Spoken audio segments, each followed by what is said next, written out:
Did a rogue doctor really unleash mutated children into the woods of northern Ohio?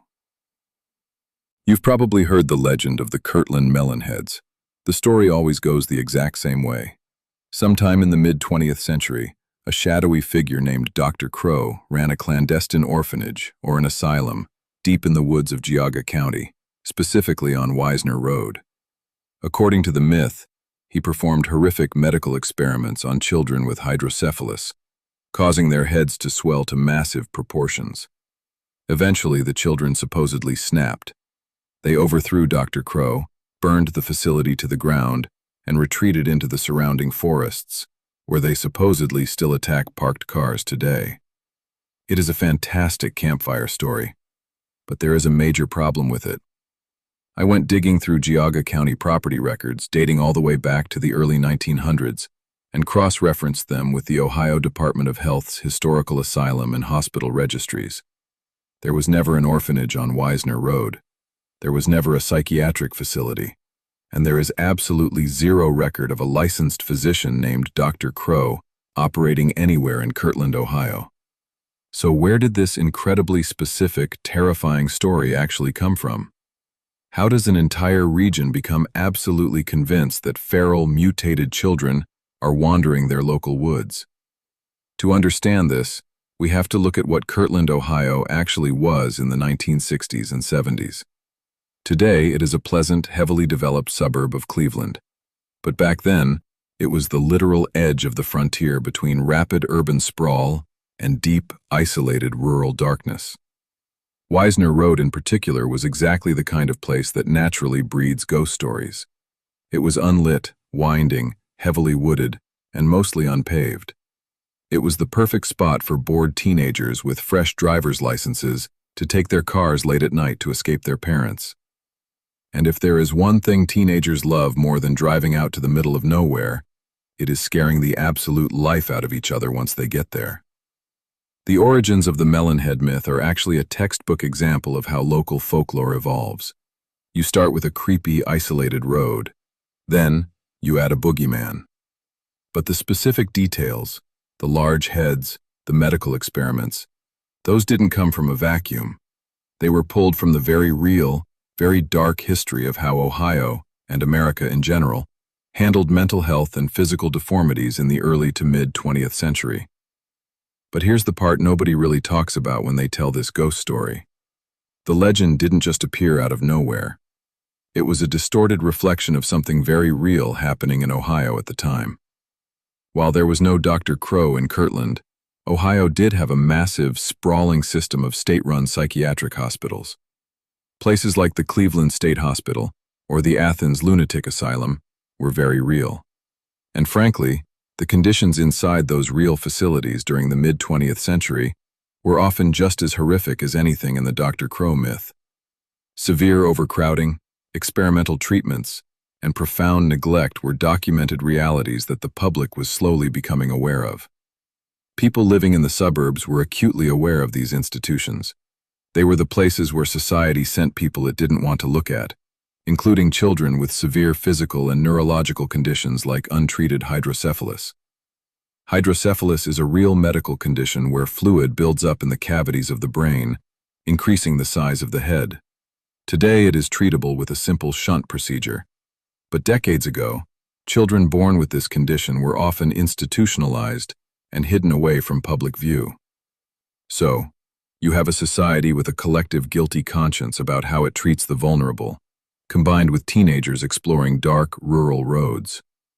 All it took was one or two instances of urban kids driving out to the country and seeing something they didn't understand. Some local historians believe the myth actually started when teenagers trespassing on rural properties encountered local farming families who simply had children with untreated medical conditions. Imagine being a sheltered kid from the suburbs, driving down a pitch-black dirt road and catching a glimpse of a child with hydrocephalus in a farmhouse window, or playing near the tree line at dusk. Instead of understanding it as a tragic medical reality, their frightened minds turned it into a monster movie. They attached the rumors they had heard about state asylums to the rural residents they were spying on. By the 1970s, the legend had taken on a life of its own. If you look at local newspaper archives from the era, you won't find articles about feral children attacking cars. But you will find plenty of police blotter reports about Wisner Road. According to archives from the Lake County News Herald from October 1976, the real menace on Wisner Road wasn't the melonheads. It was the ghost hunters. The road became such a popular destination for thrill-seeking teenagers that local residents were constantly calling the police. Kids were parking on private property, shining flashlights into the woods, leaving trash everywhere, and vandalizing street signs. The police spent years chasing away high schoolers who were absolutely convinced they were going to be attacked by Dr. Crow's experiments. The only things getting attacked were the mailboxes of the people who actually lived there. The myth became so pervasive that it actually spawned copycat legends in other states. If you look closely, you will find almost identical melonhead stories in Michigan and Connecticut. In Michigan, the legend is centered around the Felt Mansion near Saugatuck. In Connecticut, it is tied to an area called Fairfield County. In all three states, the core elements are exactly the same. A dark wooded road, an abandoned asylum or cruel doctor, and children with large heads living in the woods. How did the exact same highly specific story end up in three different states before the internet even existed? It is because of the way folklore travels. Before social media, these stories spread through college dormitories, military bases, and summer camps. A kid from Ohio goes to a summer camp in Michigan, tells the terrifying story of the Kirtland Melon Heads around a fire, and the Michigan kids adapt the story to fit their own local creepy road. The legend acts like a virus, mutating just enough to fit its new geographic environment, while keeping the core scares intact.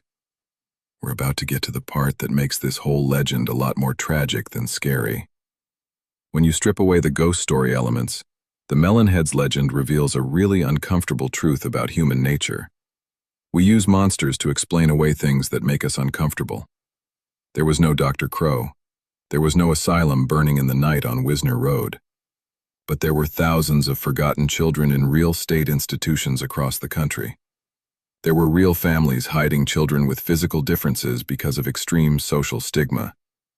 The teenagers who invented and spread the Melonhead story weren't malicious. They were just trying to process the rumors of these institutions and the reality of medical conditions they didn't understand. It is much easier to tell a story about a cartoonish mad scientist and his monstrous creations than it is to talk about the very real failures of the mid-century mental health system. The monster story gives us a clear, fictional villain that we can run away from. The reality just gives us a broken healthcare system that we actually have to live with. Even today, Wisner Road still gets its fair share of late-night visitors. The original teenagers who started the rumor are now in their 60s and 70s, but the story has been passed down to their kids and grandkids. People still drive slowly down that dark stretch of pavement, locking their doors, rolling up their windows, and staring out into the tree line, waiting for a deformed face to emerge from the shadows.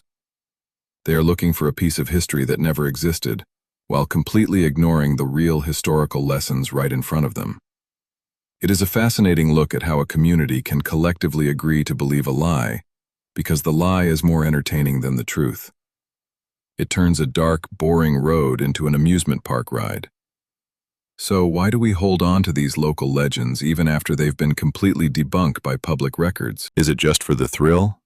Or do we actually need these boogeymen to make our small towns feel a little more mysterious? The legend of the Melonheads isn't a true story of a mad scientist, but a cautionary tale about how easily teenagers on a dark road can turn real human medical conditions into local monsters.